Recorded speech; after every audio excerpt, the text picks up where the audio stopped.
To read a person's letters is to walk through the private corridors of their soul, unmasked and unfiltered. But to read the letters of Sylvia Plath is to witness the burning intensity of a sun that refused to dim, even as it was engulfed by its own shadows. Plath is often remembered for her tragic end, but her letters, spanning from the innocent observations of a young girl in 1940 to the haunting reflections of a master poet in 1963, reveal a far more complex tapestry. They tell the story of a woman who was vibrantly, almost painfully alive. These letters are not just ink on paper, they are a breathtaking chronicle of ambition, artistic hunger, and the relentless pursuit of perfection.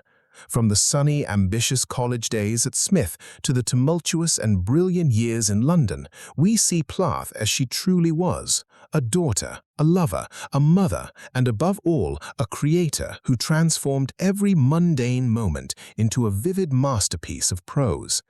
In this collection, we move beyond the myth of the doomed poet to discover a woman of incredible wit, sharp intellect, and a terrifyingly beautiful capacity to feel. As we open this vast emotional landscape, we explore the evolution of a voice that defined a generation.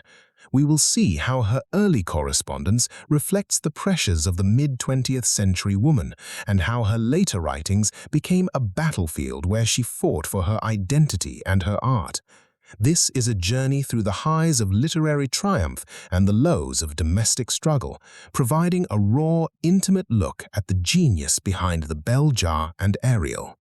Prepare to see Sylvia Plath as you have never seen her before, not through the lens of history, but through her own words, her own heart, and her own hauntingly beautiful perspective on the world. Before we dive into the deep currents of Plath's life and legacy, make sure to hit that subscribe button and join our community at Read and Rise.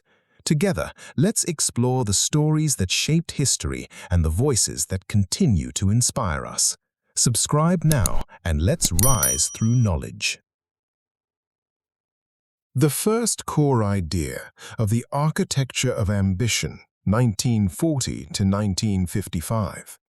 The first major realization from Sylvia Plath's letters is that her genius was not an accident of nature, but a meticulously constructed monument of willpower. In these early letters, starting from her childhood in the 1940s through her triumphant years at Smith College, we witness the birth of a perfectionist's manifesto. Plath was not merely a student, she was a strategic architect of her own future. Her correspondence during this period reveals a young woman possessed by an insatiable hunger for excellence. Whether she was describing her joy at winning a literary prize or her rigorous study schedules, the underlying theme was always the same: the refusal to be ordinary. This section of the letters dismantles the myth that she was always dark. Instead, we see a golden girl bursting with vitality, someone who wanted to eat the world, travel every road, and master every emotion. However, beneath this vibrant ambition lay the first cracks of a profound struggle. Plath's letters to her mother, Aurelia, show a woman living under the tyranny of the ideal. She felt a relentless pressure to be the perfect daughter, the perfect student, and the perfect writer all at once. This constant strive for an impossible standard created a dual identity: the sunny, successful Sylvia the world saw, and the deeply introspective, often self-critical Sylvia who poured her anxieties into her private pages. For the viewers of Read and Rise, this phase of Plath's life offers a powerful lesson on the double-edged sword of ambition. It teaches us that while high standards drive us to greatness, they can also become a cage if not balanced with self-compassion. Her early years remind us that even the most brilliant minds grapple with the fear of inadequacy and the weight of expectations. This explosive ambition and her academic success eventually led her to a prestigious Fulbright scholarship in England, a move that would change her life forever. It was there, amidst the grey mists of Cambridge, that she would meet the man who would become her greatest muse and her greatest challenge, Ted Hughes. The second core idea, the creative alchemy and the shadow of partnership, 1956 to 1961. The second transformative chapter in Plath's letters chronicles her move to England and her fateful meeting with the poet Ted Hughes. This period reveals a fascinating but dangerous creative alchemy. In her letters home, Plath describes their union not just as a marriage, but as a merging of two titanic intellectual forces. She famously wrote about feeling that Hughes was the only mind that could match her own, and their early correspondence is filled with a sense of shared destiny and poetic mission. During these years, we see the collaborative muse in action. They edited each other's work, pushed one another toward higher literary standards, and shared a life dedicated entirely to the god of art. For a time, Plath's letters radiate a newfound stability and joy. She seems to have found a partner who validated her intensity rather than fearing it. However, the letters also begin to unveil a subtle and creeping erosion of self. As the couple moved from Cambridge to America and back to the English countryside, the domestic pressures of the 1950s began to clash with Plath's artistic identity. She often found herself playing the role of the supportive wife, typing Ted's manuscripts, submitting his poems to publishers, and managing their household, while her own creative voice struggled for air. The letters from this era are a raw study in the tension between love and autonomy.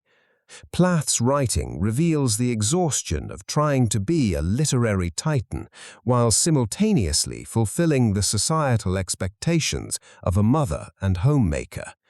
This internal friction eventually reached a breaking point when the marriage began to crumble under the weight of infidelity and emotional distance. For our Read and Rise audience, this stage is a profound lesson in the price of influence. It forces us to ask, how much of ourselves do we sacrifice in the shadow of someone else's greatness? Plath's experience serves as a cautionary yet brilliant example of how deep emotional connections can both fuel our creativity and, if not balanced, threaten to consume our individual identity. This leads us to the final, most haunting, yet most productive period of her life, the era of Ariel, where the letters shift from the domestic to the divine, and finally, to the desperate. The third core idea, the Ariel Explosion and the Voice of the Phoenix, 1962 to 1963. The final chapter of Plath's letters is perhaps the most profound and polarizing. Following the collapse of her marriage in 1962, the letters shift from the domestic, perfect wife persona to something much more primal and powerful. This is the era of the Ariel Explosion. Living in a cold London flat during one of the harshest winters on record, Plath began writing at a feverish pace, often waking at 4 a.m. to produce poems that would eventually redefine modern poetry. Her letters during this period reveal a woman who had finally stripped the masks away. There is a startling honesty in her correspondence with her mother and her therapist. She describes a sense of terrifying clarity. No longer writing to please a husband or a professor, Plath was now writing for herself. The letters show that even as her personal life was disintegrating, her creative power was at its absolute zenith. She spoke of her new poems with a fierce pride, knowing she was finally touching the core of her own truth. However, this period also showcases the paradox of the creative peak. While her letters radiate intellectual triumph, they also document a crushing physical and emotional exhaustion. She was a single mother of two small children, battling illness, freezing temperatures, and a profound sense of abandonment. The letters become a battlefield where her will to create fought against her will to survive. This final segment of her life serves as a stark reminder of the vulnerability of genius. It highlights that brilliance does not exist in a vacuum. It requires a support system, mental health care, and stability. Plath's letters from 1963 are not just a prelude to a tragedy, but a testament to a human spirit that reached for the stars even while standing in the abyss. For the viewers of Read and Rise, this final act is a lesson in resilience and its limits. It teaches us that while our work can provide a temporary sanctuary, it cannot replace the need for connection and self-care. Plath's final letters leave us with a voice that is hauntingly beautiful, reminding us that true rising often comes from the ashes of our greatest struggles, but the cost of that rise can be devastatingly high. Conclusion: the echo of a living voice. The Letters of Sylvia Plath, 1940 to 1963, are much more than a historical record. They are a living, breathing testament to the human condition. Through her words, we've traveled from the vibrant optimism of a young girl to the fierce, unyielding brilliance of a woman who redefined literature. Plath's journey teaches us that greatness is often a double-edged sword. It requires immense courage to face one's truth, but that same intensity demands a foundation of care and connection to survive.